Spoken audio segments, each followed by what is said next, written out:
Hello, students of class ninth. This is Karishma Pagani, your English teacher.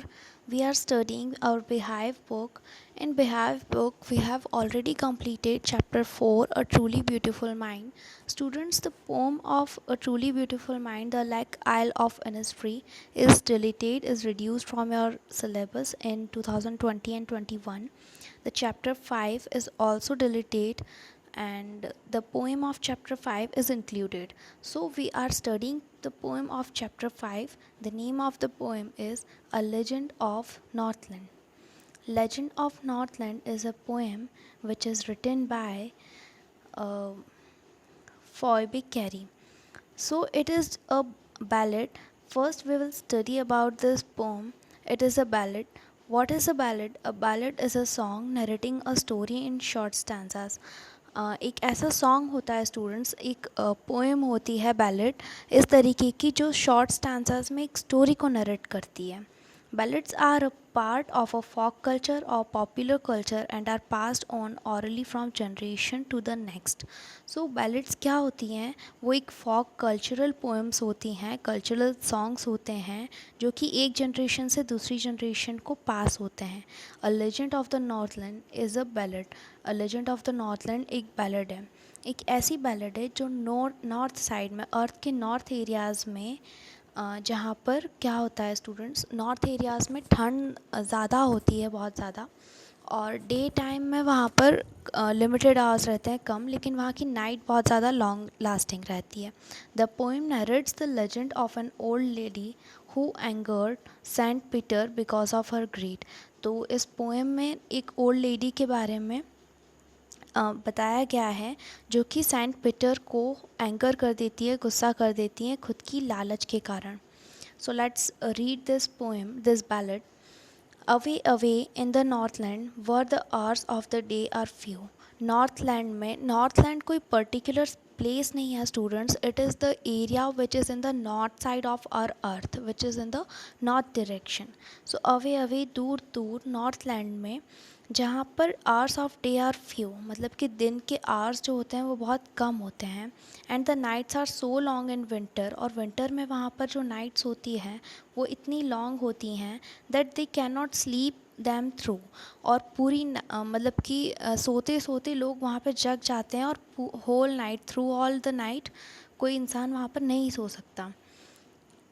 Where they harness the swift reindeer. North areas में students winter में बहुत ज़्यादा ठंड होती है, तो स्विफ्ट रैंडियर क्या होता है? स्विफ्ट मतलब कि तेज़ चलने वाली, रैंडियर वाली स्लेज. ओके, रैंडियर एक ऐसा हिरण होता है जो कि कहाँ पर पाया जाता है? ठंडे एरियाज़ में, बर्फ़ वाले एरियाज़ में रैंडियर्स पाए जाते हैं.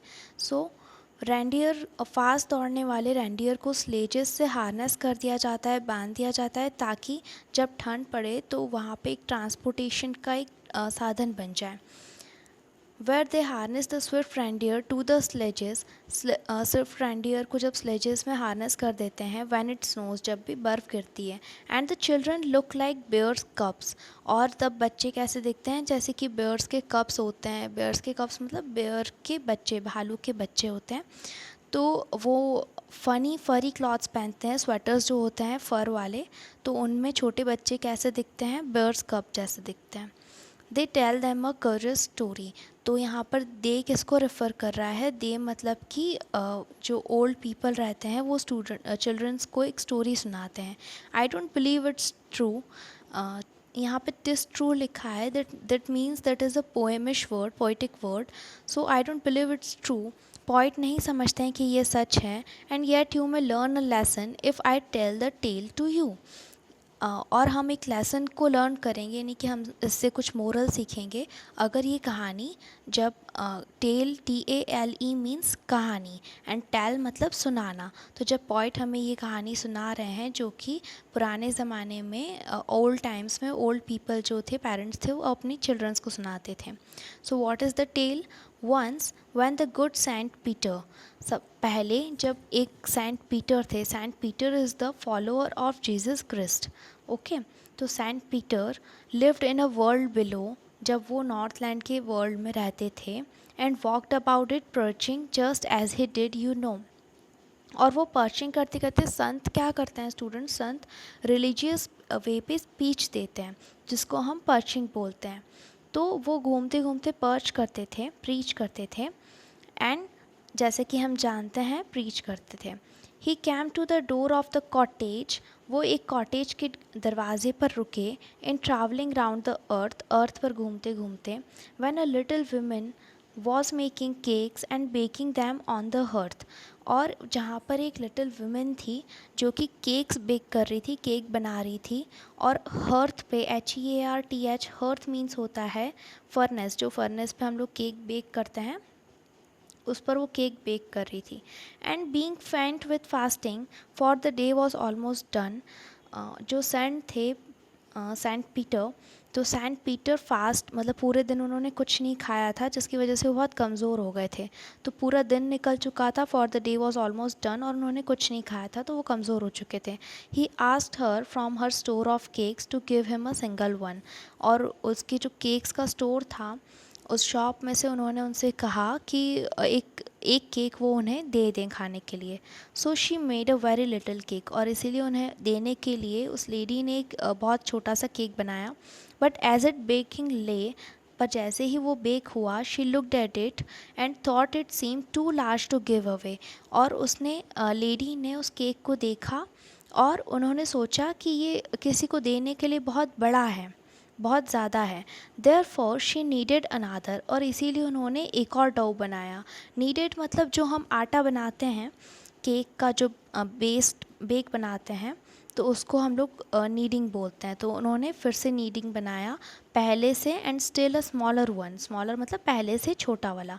But it looked when she turned it over as large as the first had done, लेकिन जैसे ही केक बना सेकंड वाला भी, वो भी उतना ही बड़ा लग रहा था जैसा कि फर्स्ट वाला था। Then she took a tiny scrap of dough, और उसके बाद में उन्होंने डोव का मतलब आटे में से और छोटा स्क्रैप लिया, एंड रोल्ड इट फ्लैट, और उन्होंने क्या किया, लेडी ने उसको रोल किया, फ्लैट मतलब बहुत ज़्यादा पतला, and baked it thin as wafer, एक वेफर के जैसा पतला उन्होंने उसको बेक कर दिया। But she couldn't part with that, लेकिन फिर भी उन्हें वो देने लायक नहीं लग रहा था कि किसी को देने के लिए बहुत बड़ा लग रहा था। फॉर शी सेड, और इसलिए उन्होंने कहा, my cakes seem too small when I eat of them myself, और फिर उन्होंने कहा कि मेरे केक्स मुझे बहुत छोटे लगते हैं जब उन्हें मैं खुद खाती हूँ। Are yet too large to give away, और जब मुझे किसी को देना है तो ये मुझे बहुत ज़्यादा बड़े लग रहे हैं। So she put them on the shelf, और उन्होंने सारे ही केक्स को शेल्फ पर रख दिया। Then God good Saint Peter grew angry, और उनकी इस ग्रीडीनेस की वजह से सेंट पीटर को गुस्सा आ गया। For he was hungry and फेंट, और वो भूखे भी थे और कमज़ोर भी हो रहे थे। And surely such a woman was enough to provoke a saint, और ऐसी वुमेन जो कि इस तरीके से बिहेव कर रही थी, ग्रीडीनेस दिखा रही थी, तो उन्होंने उस संत को प्रोवोक कर दिया, मतलब कि गुस्सा दिला दिया। And he said you are far too selfish, और उन्होंने कहा कि तुम बहुत ज़्यादा सेल्फिश हो।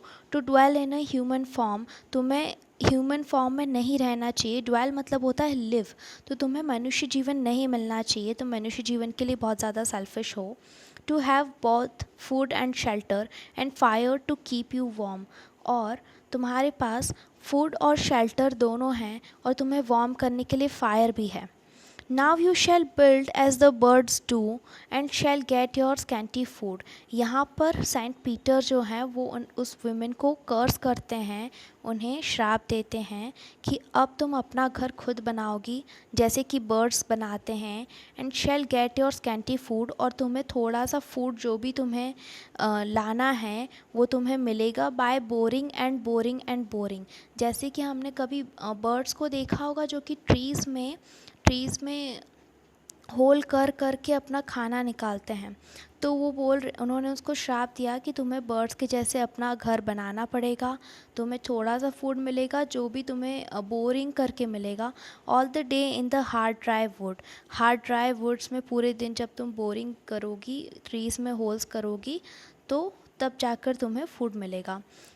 Then up she went through the chimney never speaking a word. उसके बाद वो एक वर्ड भी नहीं बोल पाई और वो चिमनी में से ही, जिसमें से वो केक बेक कर रही थी, उस हर्थ के ऊपर जो चिमनी थी, तो उस चिमनी में से ही वो निकल कर and out of top flu a would picker. और टॉप में से क्या निकला? एक वुड पिकर, जो कि एक बर्ड होता है जो ट्री में अपनी चोंच से होल करता रहता है. तो टॉप से एक वुड पिकर निकला. For she was change to a bird. और उनके श्राप की वजह से वो जो ओल्ड लेडी थी वो एक बर्ड में चेंज हो चुकी थी. She had a scarlet cap on her head. जब वो विमेन थी तब उनके हेड पे एक स्कारलेट कैप थी. स्कारलेट मतलब रेड, ब्राइट रेड कलर जो होता है उसको स्कारलेट बोलते हैं. तो स्कारलेट कैप थी उनके हेड पर. And that was left the same. वो हेड सेम थी, वैसे की वैसे ही थी. But all the rest of her clothes were burn black as coal in the flame.